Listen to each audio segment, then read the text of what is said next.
जो प्रसाद बुद्धि को प्राप्त हो जाता है वो संतुष्टि को प्राप्त कर लेता है। इसका अर्थ ये नहीं है कि उसके जीवन में दुख नहीं आते। सुख दुख तो जीवन के चक्र के समान हैं। ये भी नहीं पता है कि इसको करने से अच्छा होगा या इसको करने से बुरा होगा, क्योंकि हम चाहते हैं कि सब कुछ हमारी इच्छा के अनुसार हो। छोटी छोटी बातों में दुखी होना हमारे स्वभाव का धीरे धीरे हिस्सा बनता चला जाता है। जीवन की दूसरी बातों पर लगाया जाए तो जीवन की धारा बदल सकती है। जो परमात्मा में, उस परम चेतना में अपने उद्देश्य के प्रति समर्पित हो जाता है, वो सब कुछ प्रसाद समझकर स्वीकार कर लेता है। हम अपनी हैप्पीनेस कैलकुलेट कर सकते हैं। इसका एक बिल्कुल मैथमेटिकल फॉर्मूला है। क्या आप जानना चाहते हैं कि आपका हैप्पीनेस स्कोर क्या है? और जितना आपका आनंद बढ़ता जाएगा, आपकी बुद्धि उतनी ही स्थिर होती जाएगी। अपनी इच्छा का हो तो अच्छा, और अपनी इच्छा का ना हो तो और भी अच्छा।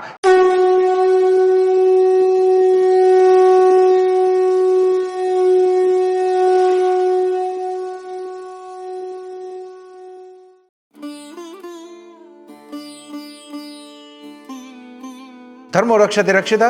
नमस्कार दोस्तों, आप सभी लोगों का बहुत बहुत स्वागत है धर्म क्षेत्र के इस प्रोग्राम में। भगवान कृष्ण की स्तुति के साथ इस एपिसोड की शुरुआत करते हैं। ओम सच्चिदानंद रूपाय विश्वोत्पत्त्यादि हेतवे तापत्रय विनाशाय श्री कृष्णाय वयम नमः। भगवान कृष्ण अर्जुन के चौथे प्रश्न का उत्तर दे रहे हैं कि स्थित प्रज्ञ व्यक्ति चलता कैसे है। पिछले श्लोक में भगवान कृष्ण ने कहा, जो व्यक्ति राग और द्वेष दोनों को त्याग कर आत्मनियंत्रण से विषयों का भोग करता है, जो हर समय नियंत्रित रहता है, सेल्फ कंट्रोल्ड रहता है, इन कमांड रहता है, वह व्यक्ति विधेयात्मा हो जाता है। और जो व्यक्ति विधेयात्मा हो जाता है वही शांति, सुख, आनंद रूपी प्रसाद और प्रसन्नता को प्राप्त करता है। हम वास्तव में प्रसाद का आनंद ही नहीं ले पाते। हम अटैच्ड रहते हैं अपने पास्ट से। खाना भी खा रहे हैं तो सोच रहे हैं लास्ट टाइम उस रेस्टोरेंट में ये खाया था, बहुत टेस्टी था। कंपेयर कर रहे हैं कि वो जो स्वाद था वो बढ़िया था, ये उतना अच्छा नहीं है। जो इस समय भोजन है उसका आनंद ही नहीं ले रहे हैं और दुखी हो रहे हैं उस चीज से जो अब है नहीं। वेदांत ये नहीं कहता कि आप स्वाद का आनंद न लें, भरपूर आनंद लें, सबसे अधिक आनंद लें, लेकिन उससे इतना अटैचमेंट न बना लें कि वो आपके साथ हमेशा कंपैरिजन पॉइंट हो जाए। जब भी खाना खाने बैठ रहे हैं तब उसकी याद आ रही है, वो हमारी शिकायत का हिस्सा ना बन जाए। उसके कारण हमारी अभी की वर्तमान की प्रसन्नता न चली जाए। हम अपने पास्ट अचीवमेंट्स को सोचकर भी कई बार दुखी होने लगते हैं। पहले मैं इतना सब कर लेता था, अब मेरा शरीर कमजोर हो रहा है, अब मैं ये नहीं कर पा रहा हूँ। जो प्रसाद बुद्धि को प्राप्त हो जाता है वो संतुष्टि को प्राप्त कर लेता है, वो वर्तमान का आनंद लेता है, वो इस क्षण में है, अभी है। आइए जानते हैं भगवान कृष्ण गीता के इस दूसरे अध्याय के 65वें श्लोक में क्या कहते हैं। प्रसादे सर्व दुःखानां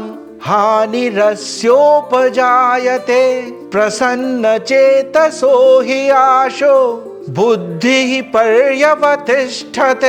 आनंद रूपी प्रसाद और प्रसन्नता को पाकर व्यक्ति के सभी दुखों का नाश हो जाता है और उस व्यक्ति की बुद्धि परमात्मा में, अपने उद्देश्य में, उस परम लक्ष्य में स्थिर हो जाती है। वो विचलित नहीं होती। प्रसादे सर्व दुःखानां हानिरस्योपजायते। जिस व्यक्ति का अपनी कामनाओं पर, अपनी आकांक्षाओं पर, अपनी इंद्रियों पर और मन पर नियंत्रण है, वही प्रसाद और प्रसन्नता को प्राप्त करता है। जो व्यक्ति प्रसाद बुद्धि को पाता है उसके सभी तरह के दुखों का नाश हो जाता है। इसका अर्थ ये नहीं है कि उसके जीवन में दुख नहीं आते। सुख दुख तो जीवन के चक्र के समान हैं। भगवान कृष्ण ने पहले भी कहा था, जैसे सर्दी और गर्मी की ऋतुएं चलती हैं, इसी तरह से जीवन में सुख और दुख लगे रहते हैं। उस व्यक्ति के जीवन में भी उसके प्रारब्ध के अनुसार, उसके कर्म के अनुसार सुख और दुख दोनों ही आएंगे। लेकिन जो व्यक्ति प्रसन्न प्रसन्नता को प्राप्त कर गया है, जिसके मन में आनंद है, वो व्यक्ति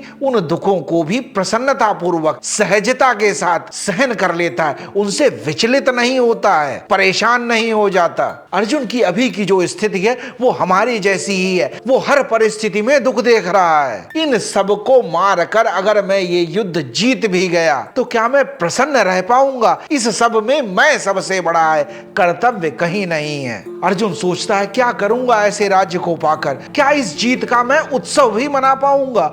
ये जीत होगी या मेरी वास्तव में हार होगी? अनिश्चितता बनी हुई है, ये भी नहीं पता है कि इसको करने से अच्छा होगा या इसको करने से बुरा होगा। हमारी भी मन स्थिति कई बार ऐसी ही बनी रहती है, हम कोई काम कर रहे होते हैं लेकिन मन में शंका बनी होती है, करूं या न करूं, तब हमारी पूरी एनर्जी उस पर लग ही नहीं पाती है और जाने अनजाने में किए हुए हमारे ये प्रयास हमें सक्सेस से, सफलता से दूर ले जाते हैं। हमारे भी दुख के बहुत कारण हैं, हमारी भी बहुत शिकायतें हैं, अपनी पत्नी से, अपने बच्चों से, अपने परिवार से, अपने समाज से, सरकार से, भाग्य से, परमात्मा से तक हमें शिकायत है, क्योंकि हम चाहते हैं कि सब कुछ हमारी इच्छा के अनुसार हो, जो हमारी इंद्रियों की अनियंत्रित कामनाओं को, अनलिमिटेड डिजायर्स को फुलफिल करे। जब हमारी कामनाएं पूरी नहीं होती हैं तब हम हर तरफ, हर व्यक्ति से दुख ही पाते हैं। जब कोई अंदर से प्रसन्न होता है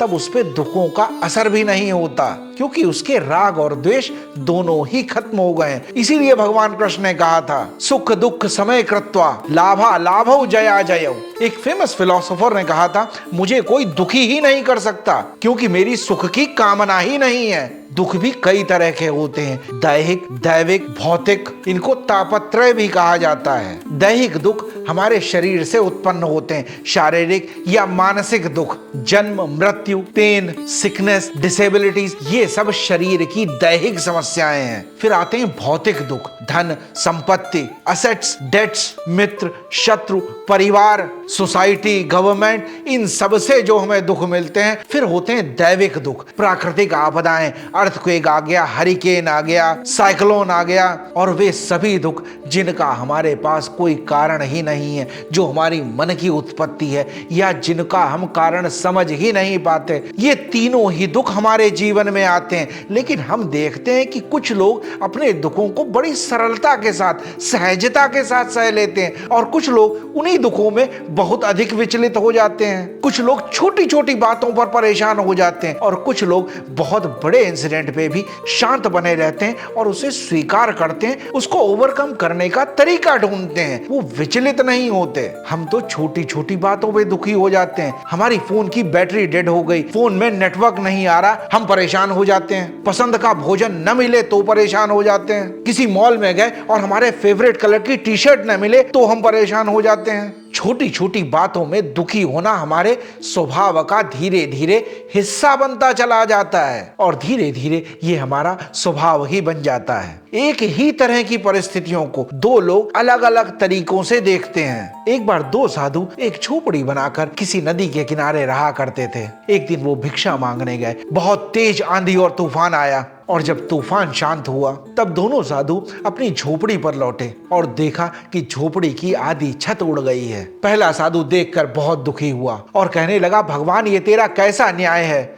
हम दिन भर तेरा भजन करते हैं, तुम्हारा गुणगान करते हैं, हमारे पास कुछ है भी नहीं, जीवन का सब कुछ जोड़कर ये झोपड़ी बनाई थी, आज वो भी चली गई। हम किसी को परेशान नहीं करते, किसी को दुखी नहीं करते, हम तो भिक्षा मांग कर खाते हैं। ये कैसा न्याय है भगवान तुम्हारा? किसी और की झोपड़ी अगर टूट जाती तो शायद बना भी लेता, हम तो अब इसे बना भी नहीं सकते। हम साधुओं के पास तो इतने पैसे भी नहीं हैं कि हम इसे ठीक भी कराने की सोच सकें। बरसों तक भिक्षा मांगकर थोड़ा थोड़ा बचाकर हमने ये झोपड़ी बनाई थी, आज तुमसे ये भी न देखी गई। तुम कितने निर्दयी हो, तुम कितने कठोर हो, कितने अन्यायी हो। और न जाने क्या क्या बकता रहा, कोसता रहा अपने भाग्य को और परमात्मा को, जिसके ध्यान में वो निरंतर बना रहता था, जिसका भजन वो निरंतर गाता रहा था, आज उसी के लिए अपशब्द कह रहा है। एक झोंका आया और वो झोपड़ी की छत उड़ा के ले गया। ये छत ही न उड़ा ले गया, उस व्यक्ति का विश्वास भी ले गया साथ में।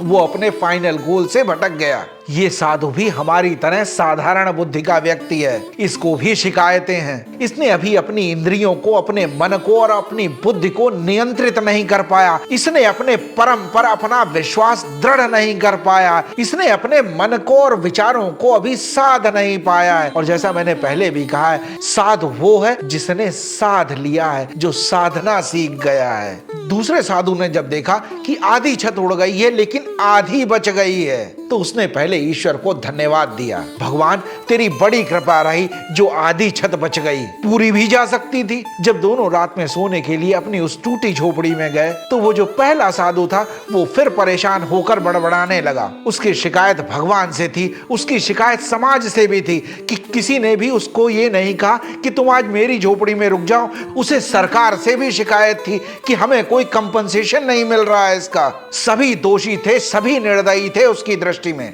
और वहीं उसी झोपड़ी में जब वो दूसरा साधु लेटा तब उसने देखा कि चारों ओर झोपड़ी में चांदनी बिखर रही है। और फिर उसने प्रसन्न होकर भगवान से कहा, आपकी बड़ी कृपा रही जो ये आधी छत उड़ गई, अन्यथा मैं इस चांदनी का अनुभव ही नहीं कर पाता। कितना मनोरम दृश्य है, हे कृपालु, हे भगवान, तेरी बड़ी कृपा है। वो आनंद में बरस रहा था, उसका रोम रोम धन्यवाद दे रहा था, उत्सव मना रहा था। परिस्थिति से उसका मन, उसकी बुद्धि, उसके विचार विचलित नहीं हुए। वह परिस्थितियों का दास नहीं था। उसकी प्रसन्नता परिस्थितियों के अधीन नहीं थी।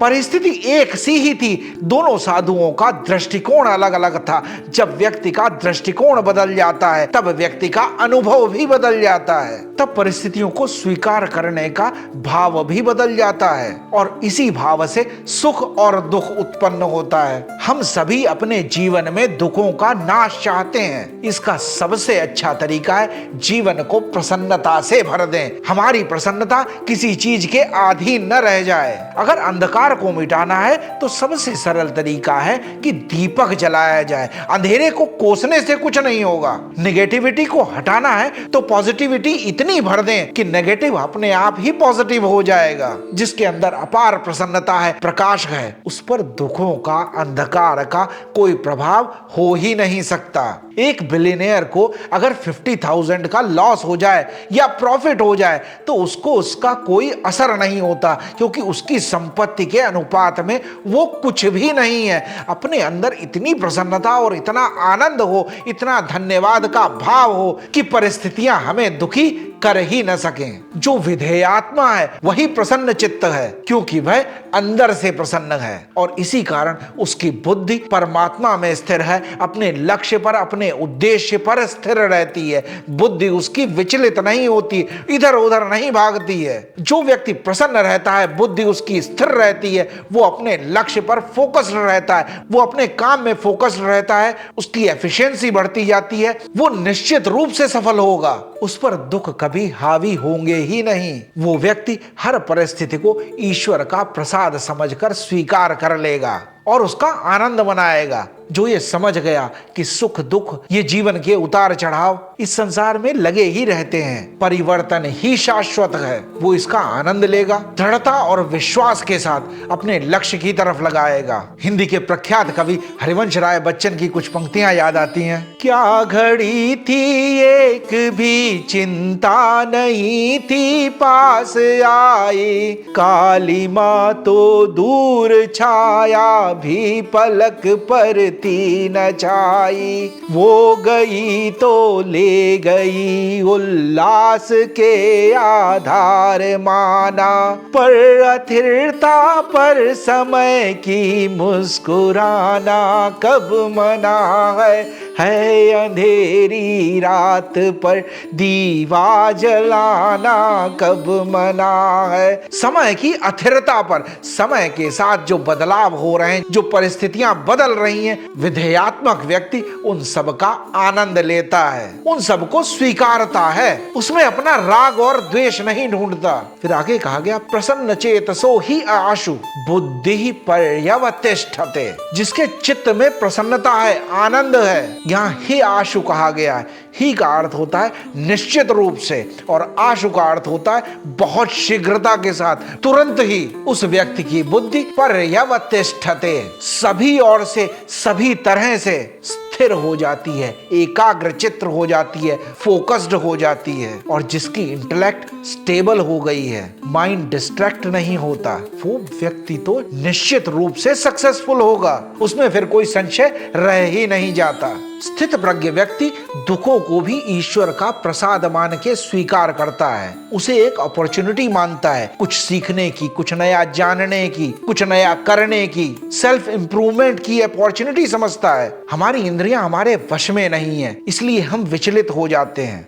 थोड़े से दुखों से, छोटे छोटे फेलियर से, और फिर हमारे अंदर लोभ, ईर्ष्या, लालच, इस तरह के भाव आने लगते हैं, क्योंकि हमारा ध्यान हमेशा कुछ पाने के लिए बना रहता है। ये कामनाएं कभी खत्म होती ही नहीं है। इसीलिए तो कबीरदास जी कहते हैं, माया मरी न मन मरा, मर मर गए शरीर, आशा तृष्णा ना मरी, कहे गए दास कबीर। भोग और विलास की आकांक्षाएं भी कम नहीं होती, मन की विश लिस्ट भी कम नहीं होती। कितनी बार ही हमने जन्म लिया और कितनी बार हमारी मृत्यु हुई, हमारी कामनाएं कभी पूर्ण ही नहीं हुई, और जो अपूर्ण कामनाएं रह जाती हैं वही अगले जन्म में हमारी वासनाएं बन जाती हैं। हमारा अटैचमेंट कई तरह की चीजों पर होता है। भौतिक चीजों पर, हमारा धन संपत्ति, घर, बैंक बैलेंस, स्टॉक इन्वेस्टमेंट, ये सभी शरीर के स्तर पर हैं। फिर हमारा होता है इमोशनल अटैचमेंट, जो माइंड के स्तर पर है, मन के स्तर पर है। मेरा परिवार, मेरे बच्चे, मेरी सोसाइटी, मेरी ऑर्गेनाइजेशन।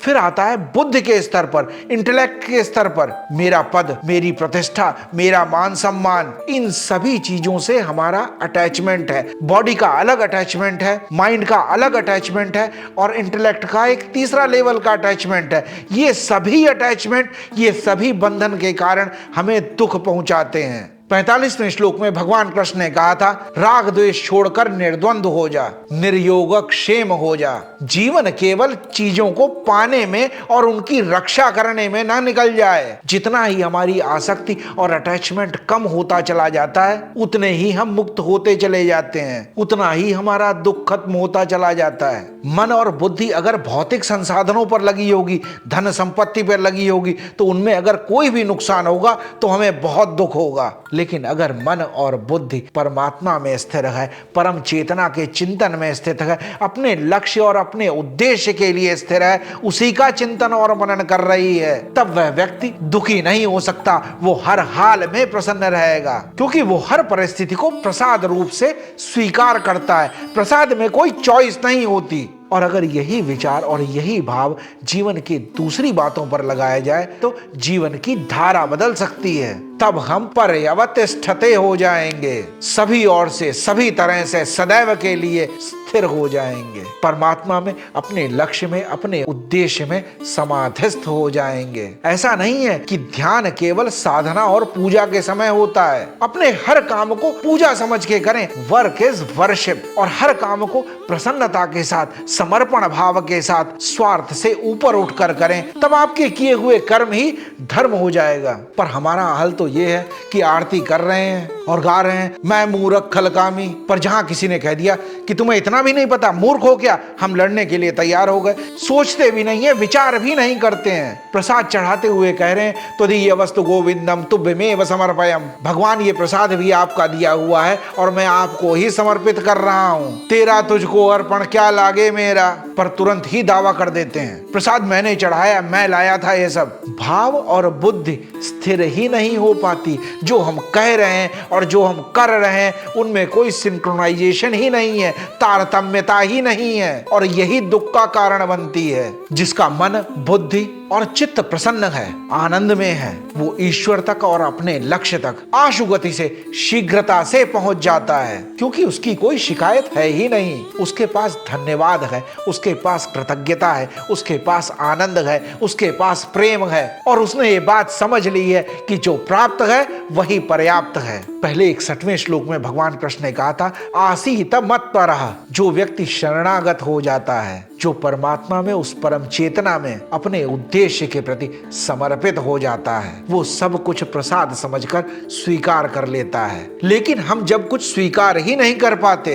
हमारी कामनाएं कुछ और हैं, हमारी आकांक्षाएं कुछ और हैं और हम पाते कुछ और हैं, तब हम दुखी होते हैं। हम अपनी हैप्पीनेस कैलकुलेट कर सकते हैं, इसका एक बिल्कुल मैथमेटिकल फॉर्मूला है। क्या आप जानना चाहते हैं कि आपका हैप्पीनेस स्कोर क्या है? तो आप इसको ऐसे कैलकुलेट कर सकते हैं, कामनाएं जो पूरी हो गई हैं डिवाइड बाय कामनाएं जो अब तक पूरी नहीं हुई हैं। इसके अनुसार जितनी हमारी कामनाएं पूरी होती जाएंगी, न्यूमरेटर जब बड़ा होता जाएगा तब हम प्रसन्न होते चले जाएंगे। लेकिन जैसे ही कोई कामना पूरी होती है, हमारी और कामनाएं बन जाती हैं, डिनोमिनेटर भी लगातार बढ़ता रहता है। जैसे जैसे वो बढ़ता रहता है, हमारा हैप्पीनेस स्कोर कम होता चला जाता है। हमारी एक कामना पूरी होती है, 10 नई कामनाएं पैदा हो जाती हैं। इसीलिए हमारा हैप्पीनेस स्कोर हमेशा कम ही बना रहता है। अगर कोई भी कामना पूरी नहीं हुई हो तो हमारा हैप्पीनेस स्कोर 0 हो जाएगा। अगर बहुत सारी कामनाएं हैं तब भी हमारा स्कोर बहुत कम बना रहेगा। लेकिन हमारी कोई कामना रह ही न जाए, अगर हमारा डिनोमिनेटर 0 हो जाए, तब हमारा हैप्पीनेस स्कोर इन्फिनिटी हो जाएगा।